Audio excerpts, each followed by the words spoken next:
Jakarta, kota yang tak pernah tidur. Di antara gemerlap lampu dan deru kendaraan, tersembunyi sebuah tempat yang menyimpan rahasia kelam. Sebuah terowongan yang membentang di bawah hiruk-pikuk ibu kota. Namanya Terowongan Kasablanka. Bagi sebagian besar orang, ini hanyalah jalan pintas yang menghubungkan Tebet dan Menteng.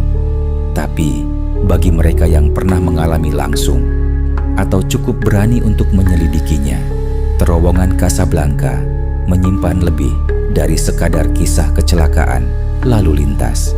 Ia menyimpan luka masa lalu dan mungkin arwah yang belum tenang. Terowongan Kasablanka adalah salah satu jalur tersibuk di Jakarta. Pada siang hari, kendaraan berlalu lalang tanpa henti. Tapi malam hari adalah cerita lain. Sunyi, gelap, lampu jalan berkedip, seolah menyiratkan bahwa tempat ini tak pernah benar-benar kosong. Masyarakat sekitar sudah terbiasa mendengar cerita aneh. Kadang terdengar suara tangisan atau motor yang melintas tapi tak pernah keluar dari terowongan. Mereka yang tinggal di dekat sana memilih untuk tidak terlalu sering membicarakannya.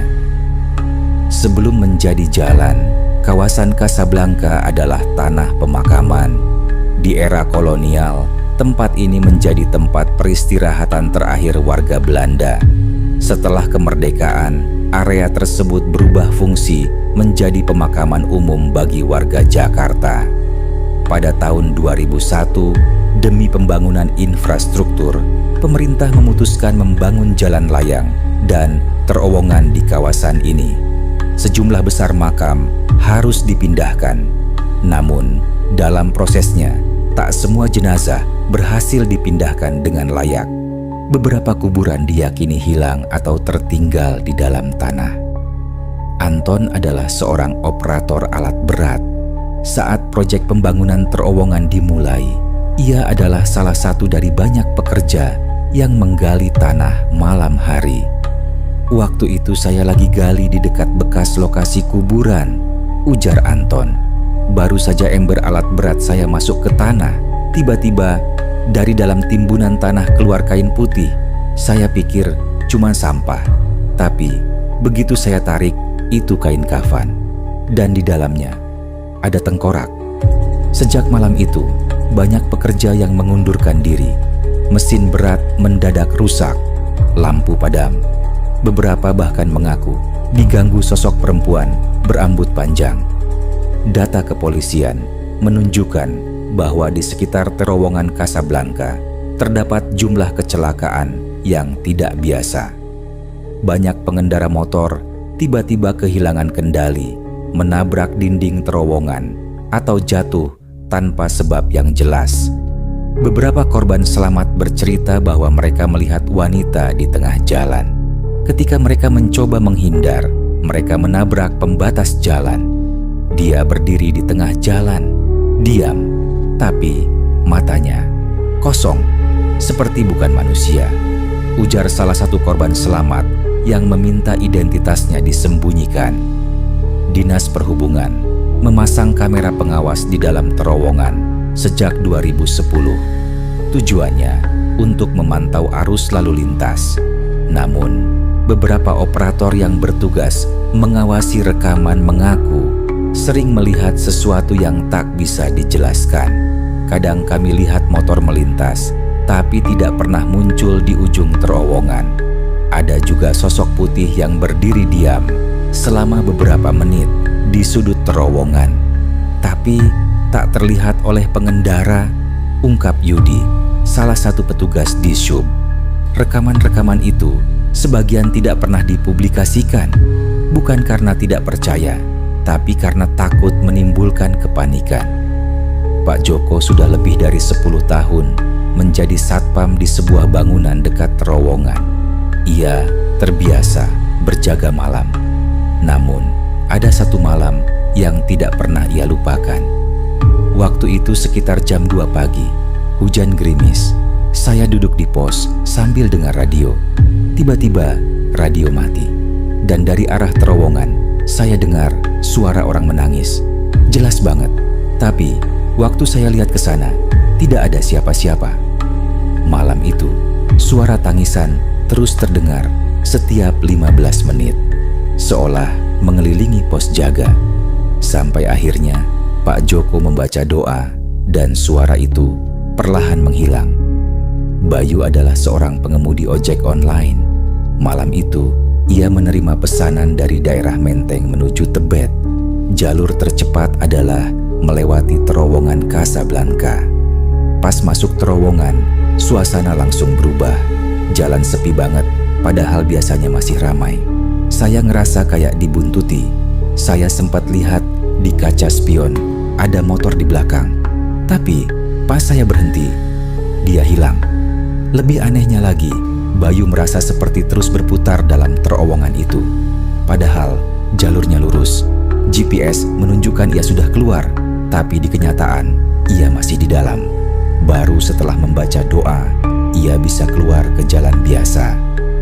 Sebuah tim supranatural dari Jakarta bernama Mata Batin pernah melakukan investigasi di terowongan ini. Mereka datang pukul 1 dini hari dan melakukan pemanggilan arwah menggunakan metode lilin dan media spirit box. Begitu spirit box dinyalakan, langsung terdengar suara perempuan berbisik, "Aku belum pulang." Semua yang hadir langsung merinding.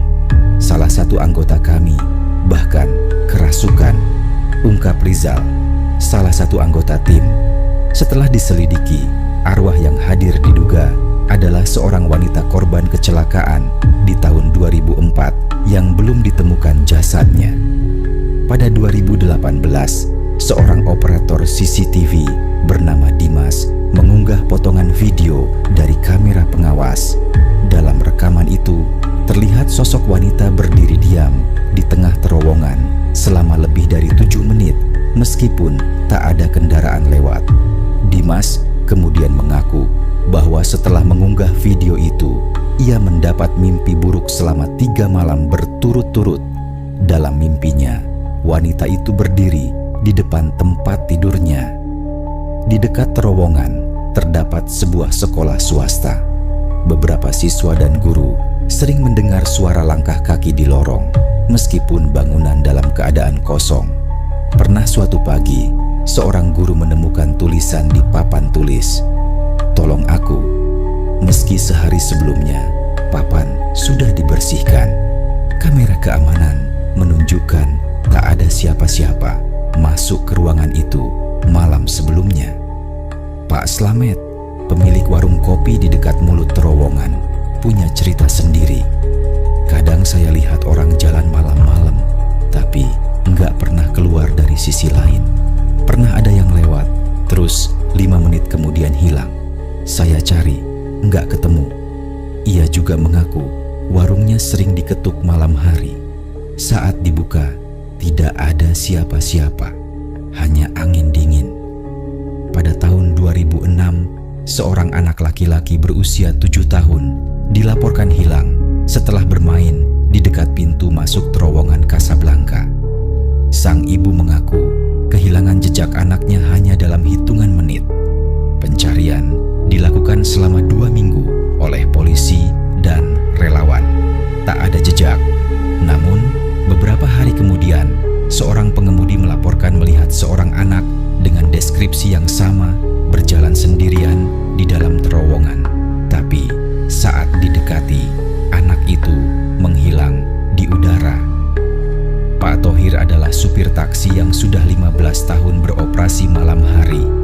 Salah satu pengalaman yang membuatnya ingin pensiun adalah saat menjemput seorang wanita di sekitar Menteng menuju Tebet. Wanita itu diam sepanjang perjalanan. Begitu mereka masuk ke dalam terowongan, cermin spion menunjukkan wajahnya berubah, pucat, kosong, dan berlinang darah. Sesampainya di tujuan, wanita itu hilang.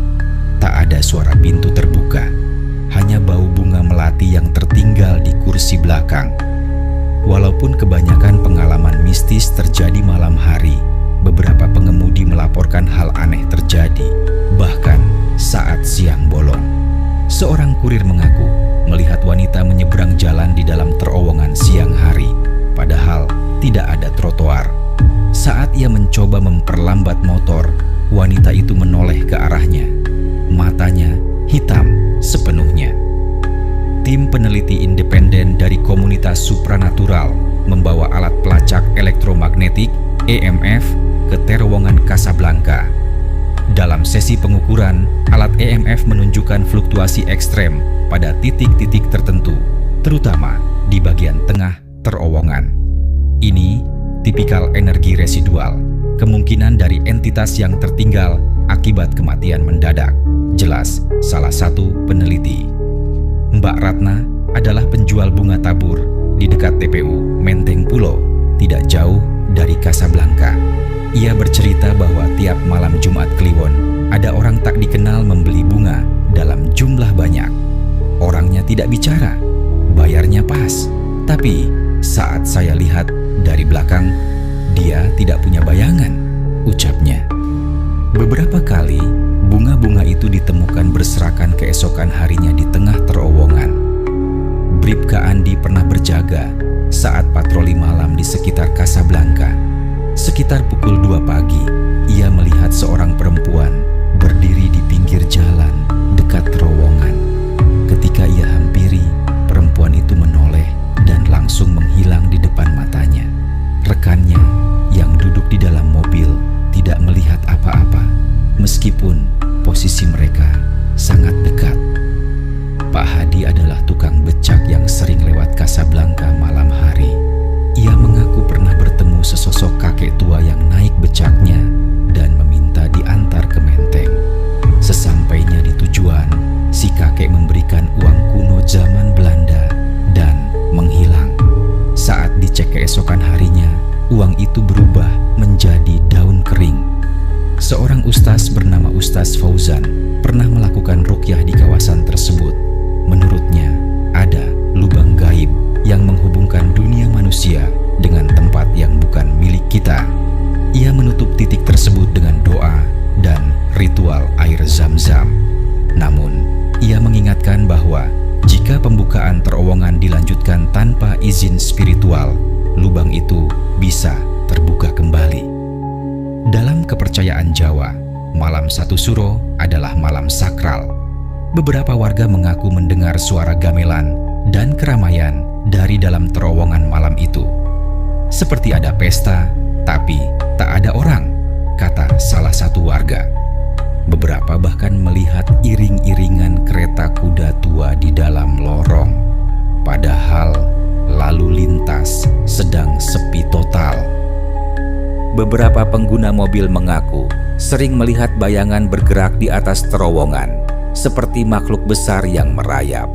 Satu rekaman dashcam menunjukkan bayangan besar melompat dari satu sisi ke sisi lain, namun tidak ada bentuk fisik, hanya siluet dan suara mencakar logam. Fenomena aneh terjadi saat sekelompok burung gagak terbang melintasi terowongan Casablanca. Hewan ini jarang ditemukan di Jakarta, namun beberapa saksi mengklaim melihat lebih dari 30 ekor gagak terbang melingkari mulut terowongan. Beberapa orang mengaitkannya dengan tanda kematian atau pertanda akan terjadi sesuatu.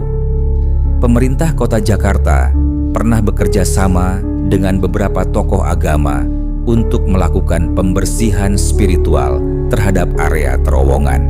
Ritual berlangsung selama 3 malam. Banyak peserta yang kesurupan atau merasa mual saat mendekati titik tengah terowongan. Beberapa mengaku mendengar suara ratusan orang berdoa dalam bahasa yang tidak dimengerti. Seorang pengendara motor menemukan boneka lusuh berlumur tanah di pinggir jalan dalam terowongan. Ketika diambil, boneka itu mengeluarkan suara meski tak memiliki perangkat elektronik. Setelah dibawa ke rumah, benda-benda di rumahnya mulai bergerak sendiri. Boneka itu akhirnya dibuang ke laut. Namun, seminggu kemudian, boneka yang sama ditemukan kembali di tempat semula.